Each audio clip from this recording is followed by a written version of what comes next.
नमस्कार। कभी सोचा है कि एक ही इंसान, एक ही जीवन में एक संत भी हो और एक क्रांतिकारी भी? एक ऐसा व्यक्ति जिसने भारत की स्पिरिचुअल पावर को सिर्फ शब्दों से नहीं, बल्कि अपने आत्मविश्वास से पूरी दुनिया के सामने साबित कर दिया। जी हाँ, आज हम बात करने वाले हैं स्वामी विवेकानंद की। हम समझेंगे कि कैसे उनके विचार आज भी भारत की आत्मा को इंस्पायर करते हैं। तो चलिए शुरू करते हैं ये सफर। उठो, जागो और तब तक मत रुको जब तक लक्ष्य प्राप्त ना हो जाए। ये सिर्फ शब्द नहीं है ना? ये तो एक तरह का मंत्र है जो न जाने कितनी पीढ़ियों को हिम्मत देता आया है। पर सवाल ये है कि आखिर कौन थे वो शख्स जिनकी आवाज में इतनी ताकत थी कि आज भी ये लाइनें हमें अंदर से हिला देती हैं। चलिए जानते हैं उनकी कहानी बिल्कुल शुरुआत से। तो हर बड़ी कहानी की तरह इनकी भी एक शुरुआत थी। विवेकानंद की यात्रा शुरू हुई कलकत्ता की गलियों से, जहां एक बच्चे के मन में सच को जानने की एक जबरदस्त आग थी। साल था 1863। कलकत्ता में जन्म हुआ नरेंद्रनाथ दत्त का। उनके पिता विश्वनाथ दत्त एक जाने माने वकील थे और माँ भुवनेश्वरी देवी बहुत ही धार्मिक महिला। तो मतलब एक तरफ दुनियादारी का माहौल था और दूसरी तरफ अध्यात्म का। और इसी माहौल में वो बड़े हुए। दिमाग तो बचपन से ही कमाल का तेज था, लेकिन मन में एक अजीब सी बेचैनी थी, एक तूफान था। और इस तूफान की वजह थी बस एक सवाल जो उन्हें सोने नहीं देता था। क्या भगवान सच में है?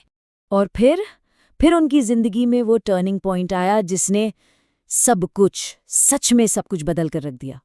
सच की उनकी ये जो तलाश थी ना, वो उन्हें आखिरकार उनके गुरु तक ले ही आई। ये जो बदलाव था ना, यही उनकी कहानी का सबसे बड़ा, सबसे अहम मोड़ था। देखिए, एक तरफ थे नरेंद्रनाथ दत्त सवालों के घेरे में, और दूसरी तरफ स्वामी विवेकानंद ज्ञान की रोशनी से भरे हुए। ये जो ट्रांसफॉर्मेशन था, ये मुमकिन हुआ जब वो रामकृष्ण परमहंस से मिले। अपने गुरु से मिलकर नरेंद्रनाथ के सारे शक, सारे सवाल सब शांत हो गए, और बस वहीं से उन्होंने संन्यास लिया और दुनिया को एक नई राह दिखाने का फैसला कर लिया। तो अब ज्ञान तो मिल चुका था। इसके बाद उनका मिशन बिल्कुल साफ था। पहला, भारत के लोगों की सोई हुई चेतना को जगाना, और दूसरा, दुनिया को भारत के असली ज्ञान से रूबरू कराना। और इसी मिशन पे चलते चलते वो दुनिया के सबसे बड़े स्टेज तक पहुंच गए। चलिए आपको ले चलते हैं साल 1893 में। जगह है शिकागो, अमेरिका। यहाँ दुनिया भर के धर्मों का एक बहुत बड़ा सम्मेलन हो रहा था, वर्ल्ड पार्लियामेंट ऑफ रिलीजन्स। और इसी मंच पर स्वामी विवेकानंद पहुंचे, भारत की हजारों साल पुरानी आध्यात्मिक विरासत का झंडा लेकर। और जो वहां हुआ, उसने इतिहास बना दिया। सोचिए, सब अपनी अपनी बात कह रहे थे और फिर वो मंच पर आए। उन्होंने अपने भाषण की शुरुआत की बस इन 5 शब्दों से, sisters and brothers of America. और बस माहौल ही बदल गया। उस समय में जब दुनिया नस्ल और धर्म में बटी थी, इन शब्दों ने जैसे सारे बंधन तोड़ दिए। कहते हैं कि पूरा हॉल मिनटों तक सिर्फ तालियां बजाता रहा।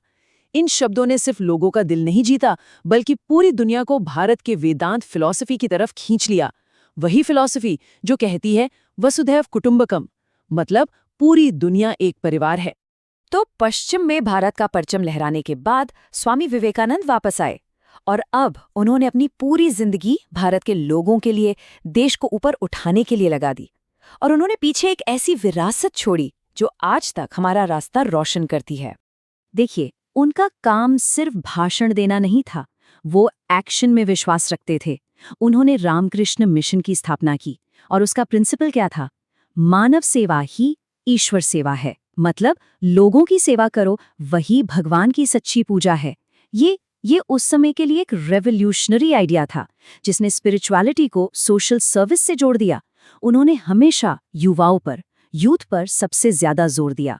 उनके अंदर सेल्फ कॉन्फिडेंस जगाने की बात की, क्योंकि वो जानते थे कि एक पढ़ा लिखा और आत्मविश्वासी युवा ही देश की असली ताकत है। उनका मैसेज बिल्कुल क्लियर था, त्याग, सेवा और देश के लिए प्यार, यही एक मजबूत देश की बुनियादें हैं।